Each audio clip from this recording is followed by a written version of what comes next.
మీరు చాలా ఎన్కౌంటర్ తప్పించుకున్నారు కదా, ఒక చెప్పండి ఒక ఎన్కౌంటర్ గురించి మీకు బాగా గుర్తుండిపోయిన ఎన్కౌంటర్. బాగా గుర్తుండిపోయిన ఎన్కౌంటర్ అంటే నేరల్లది పెద్ద ఎన్కౌంటర్. నేరెళ్ళే ఎంతమంది చనిపోయారు అందులో? కామరేడ్ నలుగురు చనిపోయారు. ఏం జరిగిందమ్మా రోజు? ఎవరెవరు ఉన్నారు అక్కడ? అక్కడ ఎంతమంది ఉన్నామంటే సాగర్ అనేటాయన ఉండే, పద్మక్క, ఆ రోజు ఎంతమంది ఉన్నాం, 6 ఉన్నాం. ఎంతమంది? ఎక్కడ జరిగింది? నేరల్లనే. ఎన్ని గంటలకి? 8 అయిందచ్చు, 8:30 అయిందో 9 అయిందో ఉదయం. మేము పొద్దుకే ఊరలను పిలిపించుకున్నాం, మాట్లాడినాం. మా దగ్గరికి ఒక జర్నలిస్ట్ వచ్చేది ఉండే ఆ రోజు. జర్నలిస్ట్ వచ్చేది ఉంటే నేనే అక్కడికి పోయినా, బడికాడికి వస్తాడని అంటే నేను అక్కడికి పోయినా. చాలాసేపు ఉన్నా, గంట సేపు అంటే పొద్దుకి 6 గంటలకు ఆయన వస్తాడని అంటే 6-7 గంటల దాకా అక్కడ ఉండి వెళ్ళొచ్చిన. వచ్చాడు ఆయన జర్నలిస్ట్? రాలే. ఆయన పేరు శంకర్ అని జర్నలిస్ట్ ఉండే. అయితే ఆయన రాలేడు. 6 నుంచి 7 దాకా ఉన్నా ఊరు లోపల, రాలేడు. పొద్దుకి ఊరలను పిలిపించుకున్నాం, మాట్లాడినాం. మాట్లాడి తెల్లవారుజామున పొద్దుకి అన్నం వండిపించుకున్నాం. అందరం పొద్దుగాల గుట్టెక్కినాం, నీళ్ళు తీసుకొని తిన్నాం. పొద్దున్నే తిని పడుకున్నాం. సెంట్రీ డ్యూటీ నాదే ఉండే. నేనే సెంట్రీ చేసిన. మళ్ళీ తర్వాత నా సెంట్రీ అయిపోయిన తర్వాత ఇంకొక ఆయన సెంట్రీ ఉండే, ఆయన నా పక్క పొంటే ఉన్నాడు. ఇంకొక ఆమె రాసుకుంటున్నది, వీళ్ళేమో నిద్రపోయింది.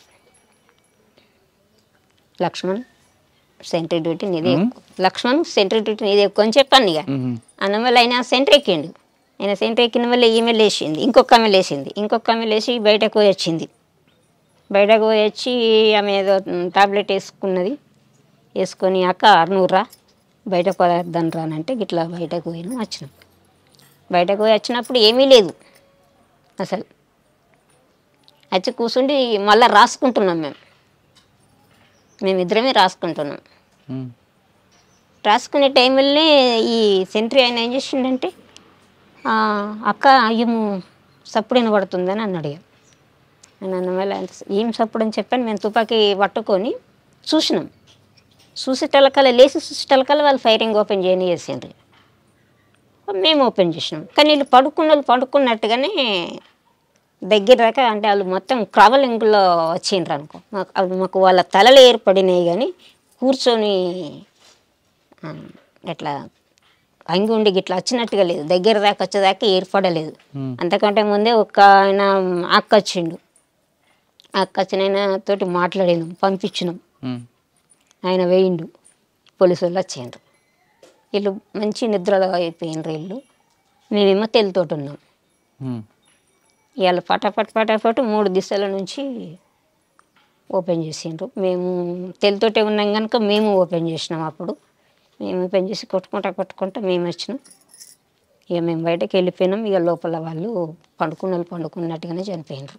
అయ్యో, అట్లా అన్నట్టు. బాధ అనిపించదా? బాధపడ్డారా? అనిపించుడేనా. మరి ఎక్కడ కలుసుకున్నారు మీ అందరూ? మరి ఎన్కౌంటర్ అయినప్పుడు పలాని ప్లేస్లో కలుసుకోవాలనేది ఉంటుంది. ఏపీటీ ఉంటుంది. ఇక వాళ్ళిద్దరు ఒక కై అయినరు. మళ్ళీ నేను ఒకదాన్ని ఒక కై అయినా. నేను ఒంటరిగా అయిపోయినా, వాళ్ళు ఇద్దరు ఒక కై అయిపోయినరు. పొద్దున్న దాకా చుట్టూ పోలీసు వాళ్ళు. ఇక నేరల్ల చుట్టూ పోలీసు వాళ్ళు. ఇక ఎక్కడ కూడా మనం గుట్ట దిగ రాకుంటున్నది పోలీసు వాళ్ళు. ఆ టైంలో ఇక పొద్దున్న దాకా, ఈ టైం నుంచి మొదలు పెడితే పొద్దుగుకే దాకా పోలీసు వాళ్ళే ఉన్నారు. గుట్ట దిగరాలేదు, కిందికి రాలేదు. ఎక్కడున్నారు? గుట్ట మీద ఉన్నారు. గుట్ట మీద నన్ను మరి పోలీసు చూడలేదు గుట్ట మీద? లేదు. అంటే ఇంకో దాని మీదకైనా ఉన్నాం, కానీ ఇక మొత్తం నేరల్ల అడవి పెద్దదే కదా. ఇక ఎటు పక్క పోయి దిగి చూద్దామన్నా కానీ పోలీసు వాళ్ళే ఉన్నారు. ఇక మొత్తం రౌండ్ ఉన్నారు. ఇక ఎటు దిగరాలేదు. పూర్తిగా పొద్దు గూకేదాకా దిగలే. ఇక ఆ రోజు నీళ్లు లేవు, ఏమీ లేవు. ఇక మళ్ళీ పైరింగులకి వెళ్తే పైరింగులో దూపు అవుతుంది కూడా, నోరైపోతుంది కూడా. కానీ ఆ రోజు అయితే ఎట్లంటే ఈ కాళ్ళ మధ్యల నుంచి, ఏళ్ళ మధ్యల నుంచి, చెవుల మధ్యల నుంచి ఇట్లా వెళ్ళిపోయినాయి, కానీ మనకెందుకు అది పూర్తిగా రాకలేవు అనుకో. ఇక కొంచెం కొంచెం ముక్కలు ముక్కలు తాకినాయి ఇట్లా కాళ్ళకు. ఎలా పరిగెట్టావు మా గుట్టల్లోంచి? ఎలా పరిగెత్తావనంటే అప్పుడు ఏమనిపించేది, అప్పుడు ఏది అనిపించేది. ఫైరింగ్లో ఉండడం ఏమనిపించేది, ఫైరింగ్లోకి వెళ్ళడం ఏమనిపించేది, అప్పుడు ఏమనిపించేది. పరిగెత్తుడు అంటే చాలా పరిగెత్తుతాం, కొట్టుతాము వెళ్తాం కదా. ఎట్లా మనకు అది శిక్షణ ఉంటుంది కనుక మనం ఫస్ట్ దెబ్బ కొట్టి తర్వాత వెళ్ళాలి. మనం ఎంతగా ఉరుకుతే వాళ్ళు మనం ఎంబడవాడు ఉరికి రారు, ఉరికేస్తారు కదా. ముందు ఫైర్ చేసి కాసేపు ముందుకు వెళ్తారు, కాసేపు ముందుకు అట్లా అన్నట్టు. ఇక కొంచెం మనుషులు వాళ్ళు కాంట్రాక్ట్ ఫైరింగ్ ఆఫ్ చేసి ఉండడమే. ఇక సాధారణంగా సెంట్రీ అంటే ఏం చేస్తారు మీరు? సెంట్రీ అంటే ప్రొద్దున 2 గంటలు నిలబడి ఉండాలి ఇక మొత్తం. అంటే చుట్టూ చూడాలా? చుట్టూ చూడాలి, చుట్టూ చూడాలి.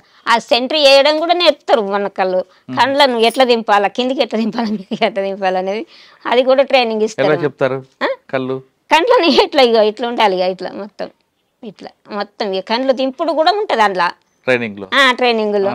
మన కంటి చూపు కూడా అట్లా ఉండాలి అనేది చెప్తారు. అంటే కళ్ళే తిప్పాలి, కళ్ళే చెప్పాలి, కళ్ళు మొత్తం ఇక కిందికి మీదికి వెళ్ళి ఇట్లా తిరగాలి రౌండ్ అట్లా. ఇవి ఎవరైనా మనకి శత్రువు కనబడ్డారు అప్పుడు ఎలా చెప్పాలి వాళ్ళకి? మళ్ళీ ఇక్కడ 2 ఉంటారు కదా, శత్రువు వచ్చిండ్రంటే మన పొంటి ఇంకిద్దరు ఉంటారు, లేకపోతే ఒకరు ఉంటారు అట్లా అన్నట్టు. వాళ్ళకి సైకిల్ చెప్పాలా, మాటతో చెప్పుకోవచ్చు, మాటతో చెప్పుకోవచ్చు. పైన ఉంటారు మీరు? పైన ఉంటారా? కొద్దిగా దూరం ఉంటారు, ఇక బలం కొంచెం దూరం. సార్ నేరేలు ఎన్కౌంటర్ ఒకటి తప్పించుకున్నాం, ఇంకొక 2 తప్పించుకున్నారు కదా మీరు? ఇంకో 2 ఇంకోటి ఏంటి? పైడు మడుగానే ఉంటది అక్కడ ఎన్కౌంటర్ లో. అక్కడ ఎలా? ఇందాక జరిగిన ఎన్కౌంటర్ లో ఎవరు సమాచారం ఇచ్చారు పోలీసులు మీరు అక్కడ ఉన్నారని? అది సమాచారం ఎవరు ఇచ్చిండ్రు అనేది కూడా నాకు తెలియదు. తర్వాత ఏంటంటే ఈ జర్నలిస్ట్ అయినట్టయిననే పోలీసు వాళ్ళు మళ్ళీ జాడకు లేకుండా పంపించారు. ఆయన పత్రిక లేకుండా హైదరాబాద్ పంపించేసిండ్రు, అడ్రస్ లేకుండా. ఆయన ద్వారా వచ్చింది సమాచారం అదే అనుకున్నాం. మళ్ళీ ఏంటంటే ఆయన జర్నలిస్ట్ మళ్ళీ ఊర్లో ఉండాలి కదా, జగిత్యాల. ఆయన లేడు అక్కడ కాదు, హైదరాబాద్లో లేడు. ఇక ఎక్కడున్నది అనేది పత్తనే దొరకలేదు. మళ్ళీ నేను ఇంటికి వచ్చిన తర్వాత కూడా అడిగారు పోలీసు వాళ్ళు, మీకు శంకర్ మీద మీకు డౌట్ ఉంది కదా అని అడిగాను. ఎవరు అడిగారు? ఇక్కడ డిఎస్పీ అడిగాను. 4 వైపుల నుంచి చుట్టుముట్టినావు, నువ్వు అందులోకి వెళ్ళి ఎట్లా వచ్చినావు ఇంకా తను అడిగాను. ఇంకో ఎన్కౌంటర్ చెప్పమ్మా. ఇక పెడమడుగుది దాంట్లో 3 చనిపోయినారు. పెడమడుగులు ఈ గంగుల వెంకటస్వామి, రమేష్ కమాండర్ అంటే చూడు, ఆయన భార్య.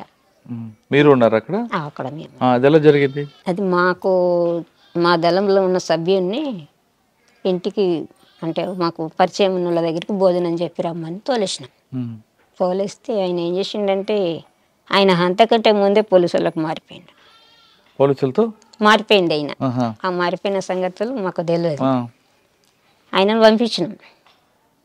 ఆయనను పంపిస్తే ఆయన ఏం చేసిండంటే ఆ భోజనం కడుకు పోవాల డైరెక్ట్గా బస్ ఎక్కి కొరట్లో వేయండు. అప్పుడు ఫోన్లు గిండ్లు లేవు కదా, డైరెక్ట్గా ఆయన పోలీసుల దగ్గరికి వేయనని చెప్పిండు నాకు కూడా. ఆయన అట్లా వేయండి, పోయి వచ్చిండు. ఆయన వచ్చితేనే పోలీసు వాళ్ళు వచ్చిండ్రు. ఇంకప్పటికి అన్నం రాలేదు, ఈయన వచ్చిండు. అప్పటికెప్పుడంటే ప్రొద్దున పోయిన మనిషి 2-3 గంటలకు వచ్చిండు. ఆయన పోయిన మనిషి 2-3 గంటలకు వచ్చేటకల్లా ఈయన ఇప్పటిదాకా రాలేడు. ఎందుకు మాకు డౌట్ వచ్చింది. డౌట్ వచ్చి మరి చదువుకుందామని చెప్పని చదువుకుంటున్నాం, ఇక్కడికి వెళ్ళిపోదామని చదువుకుంటున్నాం. కలసి పోలీసు వాళ్ళు ఫైరింగ్ స్టార్ట్ చేసారు. అది అన్ని పొలాలు, పసుపు తోటలు. అయితే ఇంట్లో కూడా ఏమైందంటే పండుకున్నారు. ఒక ఆయన పండుకున్నాడు. ఈమె మాతో వచ్చింది ఫైరింగ్లు, వెంకటస్వామి భార్య. మేము ఇట్లా బయటకు వెళ్ళినాం కానీ ఆమెకు మాకు ఆమె అక్కడుండి ఫైరింగ్ చేసింది, నేను ఇక్కడుండి ఫైరింగ్ చేసిన. నాకు ఇటుకి పసుపు తోట ఉన్నది, నేను తోటలోకి వెళ్ళిన, నాకు దాకలేదు దెబ్బ, ఆమెకు దాకింది. నా పక్క పంటే ఉన్నది, ఆమెకు తోట దాకింది, ఆమె చనిపోయింది. నేనేం పసుపు తోటలో నుంచి ఫైర్ చేసుకుంటా నేను బయటపడి అట్లా. మళ్ళీ మేమందరం కలిసినాం. ఈ ఊర్లోకి తోలేసిన ఆయననే మాకు కాంటాక్ట్ కాడికి ఆయనను పంపించినాం. మళ్ళీ మాకు చింతకుంటలో కాంటాక్ట్ ఉండే. ఆయన నాకు ఏం చెప్పినంటే ఈ టీంకు లీడర్గా నేనే ఉన్నా అప్పుడు. ఆమె చనిపోయిన ఆమెనేమో కతలాపూర్ ఏరియాకి ఆమె ఉండే. ఆమె కమాండర్ కాముండే, ఇక్కడ టీంకేమో నేను ఉంటిని. ఆమె చనిపోయి అయితే మళ్ళీ అక్కడికి ఈ ఎప్పుడైతే అన్నం కోసం పంపించినామో ఆయనని అక్కడికి పంపించిన. మళ్ళా పంపించి మరి ఆ రూట్ చెప్పింది అన్నట్టు, ఇట్లా మధ్యాహ్నం నుంచి ఇట్లా పెద్దగుండు కాడికెళ్ళి ఒక తొవ్వ ఉంటుంది, ఆ తొవ్వ నుంచి ఇట్లా వెళ్ళు అని చెప్పని రూట్ అడ్రస్ అంతా చెప్పి తోలిసిన. ఆయన అటు పోలే, చక్కగా మెట్టిపల్లి పోయి మళ్ళా ఆయన మెట్టిపల్లి పోయి మెట్టిపల్లి కాడ బస్సు ఎక్కి బండి ఎక్కి మళ్ళీ అక్కడికి పోయి అక్కడ మళ్ళీ హరిదళం అని ఉండి మళ్ళీ ఆయన మేము కలిసినాం. ఇక ఇంకొక ఎన్కౌంటర్లో ఇంకొక ఎన్కౌంటర్ ఇక అది మధ్యమల్లి ఎన్కౌంటర్. ఇది పెద్ద మడుగు, అది మధ్య మడుగు, ఇది పైడు మడుగు. పైడి మడుగు ఈ కోరట్ల మండలంలో పైడు మడుగు. ఇక్కడ ఇది అక్కడ మధ్య మడుగు ఎక్కడ? అటుకై మధ్యమల్లు అది రాజన్న సిరిసిల్ల. అక్కడ ఎలా జరిగింది? 70 మంది ఉంటాము అప్పుడు. పెద్ద కాన్ఫరెన్స్ అది, పై కమిటీ వాళ్ళు ఉన్నారు, స్టేట్ లెవెల్లో అందరూ ఉన్నారు అప్పుడు. బాగా పెద్దది అది. అది పెద్దదైతే పొద్దుకి పండుకున్నాం. ఆ రోజు అంత ఉన్నాము. ఒకరోజు జెండా ఆవిష్కరణ చేసినాము, జెండా ఎగిరేసినాం, అక్కడ స్తూపం కట్టినాము, జెండా కట్టినాము.